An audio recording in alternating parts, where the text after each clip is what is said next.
వెంటనే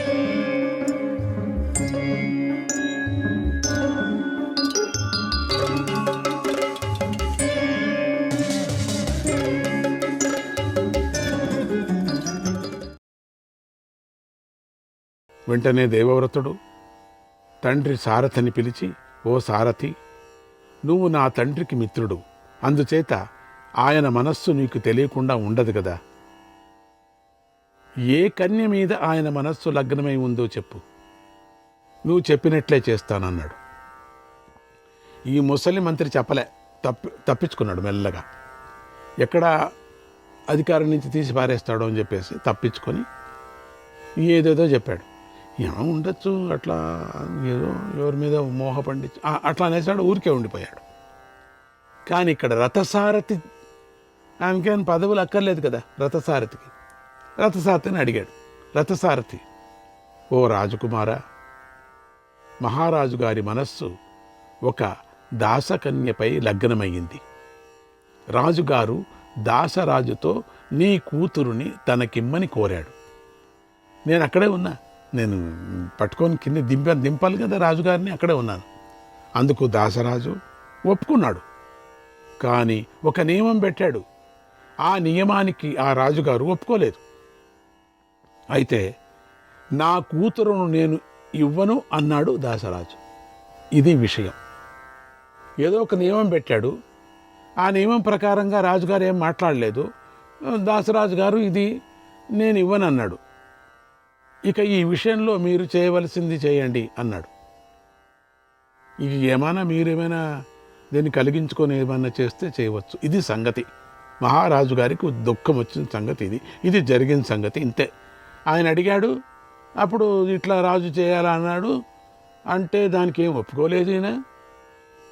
తిరిగి వచ్చాడు. కానీ ఆ పిల్లని మాత్రం మర్చిపోకుండా ఉన్నాడు అనిపిస్తుంది నాకు. అంత ఇక మిగతాది మహారాజా మీరు చేయండి, యువరాజు గారు మీరు చేయొచ్చులేండి. దేవవ్రతుడు కొంతమంది కురువృద్ధులతో కలిసి ఇంకా ఆయన ఊరికే ఉండలేదు. దాశరాజు దగ్గరికి వెళ్ళి తండ్రి కోసం దాసకన్యను ఇమ్మని అడిగాడు. అంటే దాసరాజు కన్యను ఇమ్మని అడిగాడు. తండ్రికి పెళ్లి చేయిస్తున్నాడు అన్నమాట. అప్పుడు దాసరాజు, ఓ రాజకుమారా విను, నా కూతురును నీ తండ్రికి ఇవ్వాలంటే మహారాజ్యాన్ని శుల్కంగా అడిగాను. ఆ ప్రకారంగా ఈమె పుత్రుడే నీ తండ్రి తరువాత రాజు కావాలి. ఇది అన్నమాట రహస్యం. అక్కడ తన తండ్రికి శంతనుడికి అడిగినప్పుడు తానేమీ చెప్పలేకపోయాడు. ఎందుకంటే కొడుకు ఉన్నాడు కదా, పెద్ద కొడుకు.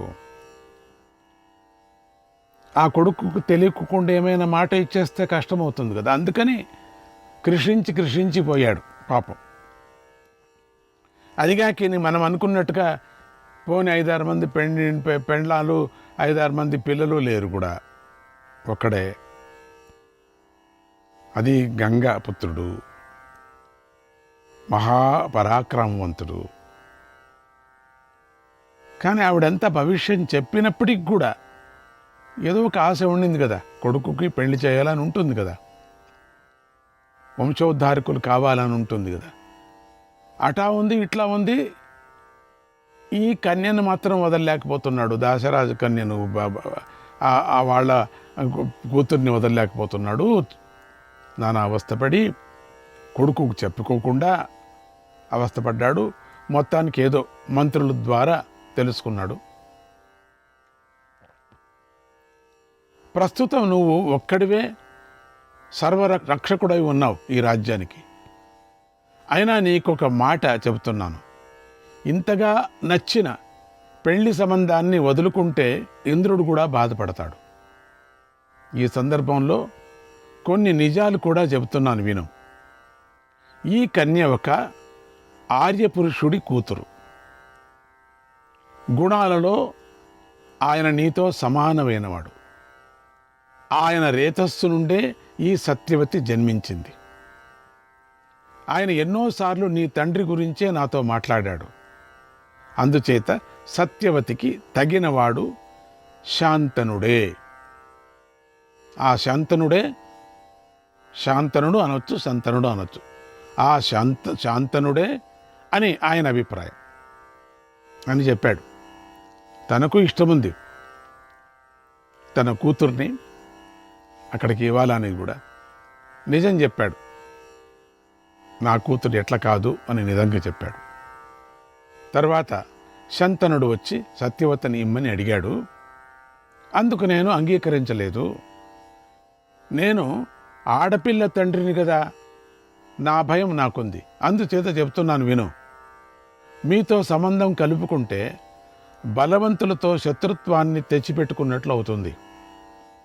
ఆ దోషం మాత్రమే నాకిక్కడ కనిపిస్తుంది. నీకు శత్రువైన వాడు గంధర్వుడైనా రాక్షసుడైనా సరే, నువ్వు కోపిస్తే వాడు ఎక్కువ కాలం బ్రతకడు. నీ విచారం మాకు బాగా తెలుసు. నువ్వేమైనా కోపిస్తే నేనెక్కడుంటాను? అందుకని బలవంతులు, చాలా విపరీతమైనటువంటి బలవంతుడు నువ్వు ఆ రాజ్యానికి. నువ్వు ఒక్కడివే రక్షకుడుగా చూసుకుంటున్నావు ఇప్పుడు రాజ్యాన్నంతా కూడా. అందుకని నాకు భయం వేసింది. నేను ఎక్కడేమవుతాను, నా రాజ్యం ఏమైపోతుందో, నా బతుకేమైపోతుందో. ఇది సంకట పరిస్థితి. కన్యని ఇస్తే ఒకటి, ఇవ్వకపోతే మరొకటి. నేను ఇచ్చాననుకో, తనకు పుట్టేటువంటి పిల్లలంతా అనాథలైపోతారు. నేను ఇవ్వలేదనుకో, నువ్వు నా మీద పడతావు. అందుకని ఈ దోషం వల్ల నాకు భయం కలుగుతోంది. ఈ పెళ్లికి సంబంధించిన ఈ ఒక్క దోషాన్ని విచారించు. దీనిని బాగా అర్థం చేసుకో, దీని గురించి బాగా తెలుసుకో అన్నాడు. ఇంత నీతి చెప్పాడు అంటే పెళ్లి నిజంగా నేను ఇవ్వటమే గ్యారంటీ. ఈ నా కూతురికి శాంతనుడే మంచి వరుడు, అది నిజం. కానీ నేను ఇవ్వనుంటే కష్టం, ఇచ్చానంటే నా కూతురుకు పుట్టేటువంటి పిల్లలు అనాథలైపోతారు. అప్పుడంటే నువ్వు రాజ్యానికి పనికిరావని అర్థం. అంటే నువ్వు రాజ్యాన్ని అపేక్షించకూడదు అని ఒకటి అర్థం. నా కూతురు గర్భంలో పుట్టే పిల్లల్నే రాజును చేస్తే మాత్రం అనే విధంగా అంటున్నాడు. డైరెక్ట్గా చెప్పడం లేదు, కానీ ఇండైరెక్ట్గా ఉపన్యాసం చేస్తున్నాడు. వెంటనే గంగానందుడు, గంగపుత్రుడైన స్వామి, ఆయన నేను స్వామి అంటుంటే ఎందుకంటే పితామహుడు కదా, మనందరికీ పితామహుడే. వెంటనే గంగానందుడు తండ్రి కోరిక తీర్చాలనుకున్నాడు. మాట వేరే ఇచ్చొచ్చాడు. ఎంత కష్టమైనా తీరుస్తానేనో అని చెప్పవచ్చాడు. రాజులందరూ వింటూ ఉండగా దాశరాజుతో ఇలా అన్నాడు, ఓ దాశరాజా, నీ నియమాన్ని అంగీకరిస్తున్నాను. నా సత్యప్రతిజ్ఞను విను. నాలాగా ప్రతిజ్ఞ చేసేవాడు ఇంతవరకు పుట్టలేదు, ఇకపై పుట్టడు కూడా. ఏవమే తత్కరిష్యామి యథా త్వమను భాషసే. ఏవమే తత్కరిష్యామి యథా త్వమను భాషసే. యోస్యాం జనిష్యతే పుత్రః సనో రాజా భవిష్యతి. యోస్యాం జనిష్యతే పుత్రః సనో రాజా భవిష్యతి. ఈ ప్రతిజ్ఞ మంత్రం మీరందరూ వినాల. సర్వ పాపాలు పోతాయి. నువ్వు కోరిన విధంగా నేను చేస్తాను. ఈమెకు పుట్టబోయే కొడుకే మాకు రాజు అవుతాడు. మాకు అన్నాడు, మాకు రాజు అవుతాడు అని ప్రతిజ్ఞ చేశాడు. ఏవమే తత్కరిష్యామి యథా త్వమను భాషసే. ఏవమే తత్కరిష్యామి యథా త్వమను భాషసే. యోస్యాం జనిష్యతే పుత్రః సనో రాజా భవిష్యతి. యోస్యాం జనిష్యతే పుత్రః సనో రాజా భవిష్యతి. ఆ ప్రతిజ్ఞ విని దాశరాజు సంతృప్తి చెందలేదు. వీళ్ళలాగానే మనస్సు అందరికీ ఉంటుంది కదా, కొంచెం మోసచింతన మనస్సు ఉందేమో, అందుకని లోపల లోపల అనుమానం వచ్చింది. మనస్సులో ఏదో కోరిక పెట్టుకొని భీష్ముడి చేత, అంటే ఇంకా ఇప్పుడు భీష్ముడు అవుతున్నాడులేంటి, మరొక దుష్కర ప్రతిజ్ఞను చేయించాలనుకొని ఇలా అన్నాడు. ఓ యువరాజా, ధర్మస్వరూప, శాంతన మహారాజుకు రక్షకుడివై వచ్చావు. అందుచేత ఈ కన్యపై నీకు సంపూర్ణంగా అధికారం ఉంటుంది. అయితే నాది మరొక మనవి. నువ్వు ఏమడిగినా ఇస్తావు, అన్ని పనులు చేస్తావు, ఇంతవరకు బాగానే ఉంది. అయితే ఈ విషయంలో నువ్వు చేయవలసిన ఒక్క పని ఉంది, జాగ్రత్తగా విను. నేను ఆడబిడ్డ తండ్రిగా నేను కోరుతున్నాను. సత్యవతి కోసం నువ్వు ఇప్పుడు చేసిన ప్రతిజ్ఞకు తిరుగులేదు అనే విశ్వాసం నాకుంది. నాకిందులో ఎలాంటి సందేహం లేదు. నువ్వు చేసినటువంటి ప్రతిజ్ఞ అత్యద్భుతమైనటువంటిది, దీంట్లో నాకు సందేహం లేదు నిజంగా కూడా. కానీ నీకు పుట్టబోయే పుత్రుల విషయంలోనే సందేహంగా ఉంది. వారు నీకులాగానే ఈ దృఢమైన ప్రతిజ్ఞను పాలిస్తారో లేదో అనే విషయంలోనే నాకు విశ్వాసం కలగటం లేదు. ఆడపిల్లల తండ్రికి ఇలాంటి భయం ఉండటం సహజమే కదా. నువ్వేమో ప్రతిజ్ఞ చేశావు, ఈవిడికి పుట్టబోయే అటువంటి కొడుకే మాకు మహారాజు నువ్వు అన్నావు. కానీ రేపు పొద్దున నీకు పుట్టబోయేటువంటి పిల్లలు, వాళ్ళని ఏమైనా చేయొచ్చు కదా, యుద్ధంలో చంపేసేయచ్చు కదా. నాకు నమ్మకమే ఉంది, నీ మీద నమ్మకం ఉంది, నీ ప్రతిజ్ఞ మీద నమ్మకం ఉంది. నాకేం అక్కర్లేదు. ఈ పుట్టబోయేవాడిని రాజు చేస్తానన్నావు, ప్రతిజ్ఞ చేశావు, అంతటితో బాగుంది. నువ్వు రాజు కావు. కానీ నీకు పుట్టబోయేటువంటి పిల్లలు వాళ్ళ ఊరికే ఉంటారా? అందుచేత నా సందేహాన్ని తొలగించు అన్నాడు. దేవవ్రతుడు దాశరాజు అభిప్రాయాన్ని గ్రహించాడు బాగా. తండ్రి కోరిక తీర్చాలనుకొని ఇలా కఠినమైన ప్రతిజ్ఞ చేశాడు. ఓ దాశరాజా, అయితే నా ప్రతిజ్ఞ విను. ఓ ఋషిదేవతా గణములారా, అదృశ్యంగా ఉన్న ప్రాణులారా, దిక్పాలకులారా, అమ్మ తల్లి గంగమ్మ, అందరూ వినండి. నాలాగా మాట ఇచ్చేవాడు మరొకడు ఉండడు. నేను ఈ మాట సత్యంగానే చెబుతున్నాను. తండ్రి కోసమని ఈ అందరి యొక్క సమక్షంలో ప్రతిజ్ఞ చేస్తున్నాను. రాజులందరి తీసుకొచ్చాడు పెత్తనానికి. రాజ్యం తావత్ పూర్వమేవ మయా త్యక్తం నరాధిపాక అపత్యహేతోరపి చ కరిష్యేద్య వినిశ్చయం. ఓ రాజశ్రేష్ఠులారా, నేనింతకు ముందే రాజ్యాన్ని విడిచిపెట్టాను. ఇప్పుడు సంతాన విషయంలో కూడా స్థిరమైన నిర్ణయాన్ని తీసుకుంటున్నాను. అద్య ప్రభృతి మేదాశ బ్రహ్మచర్యం భవిష్యతి. ఇది ప్రతిజ్ఞ. ఓ దాశరాజా, ఇప్పటి నుండి నేను చెప్తున్నాను, అద్య ప్రభృతి మేదాశ బ్రహ్మచర్యం భవిష్యతి. ఇప్పటి నుండి నేను జీవితమంతము అఖండ బ్రహ్మచర్య వ్రతాన్ని ఆచరిస్తాను. సామాన్యంగా అది ప్రతిజ్ఞ. ఎందుకంటే ఆయన మానవ మాత్రుడు కాదు కదా. అందుకని పుత్రుడు లేకపోయినా నాకు స్వర్గంలో అక్షయ పుణ్యలోకాలు లభిస్తాయి, నాకు తెలుసు. పుట్టిన నాటి నుండి నేను ఎలాంటి అసత్యము పలకలేదు. అసలు ఒక్కరోజు కూడా అసత్యం అనేది పలకలేదు. నా దేహంలో ప్రాణాలు ఉన్నంత వరకు నేను సంతానాన్ని పొందను. ఆశ కూడా లేదు నాకు. ఎవరిని సంతానమని కూడా చూడను.